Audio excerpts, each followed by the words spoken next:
Football খেলা 90 মিনিটেরই কেন হয়?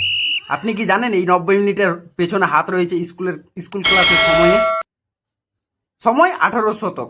সেই সময় ফুটবল খেলা হতে নির্দিষ্ট কোনো সময় বেঁধে নয়, যে যার মতো খেলতো।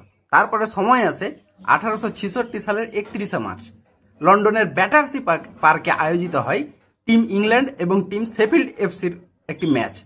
এবং সেই ম্যাচে শেফিল্ড এফসি দাবি করে আমরা 2 ঘন্টা ধরে খেলবো। অপরপক্ষে লন্ডন বলে এতক্ষণ ধরে খেলা যাবে না। অনেক বোঝাবুঝির পরে অনেক সমঝোতাতে আসে একটাতে যে 90 মিনিটের খেলা হবে। তাহলে এই 90 মিনিটই কেন চুজ করা হলো? কারণ সেই সময় ব্রিটেনে নামি দামি কলেজ স্কুলগুলোতে এক একটি ক্লাসের সময় ছিল 45 মিনিট করে। সেই হিসাবে দুটো দলকে 45 মিনিট করে দিয়ে দেওয়া হয় এবং টোটাল সময় দাঁড়ায় 90 মিনিট। এবং পরবর্তীতে 1877 সালে ফুটবল অ্যাসোসিয়েশন এই নিয়মকে তার রুলস বুকে অ্যাড করে এবং পরবর্তীতে 1897 সালে এই নিয়মের সাথে অ্যাড করে এক্সট্রা টাইমের ধারণা।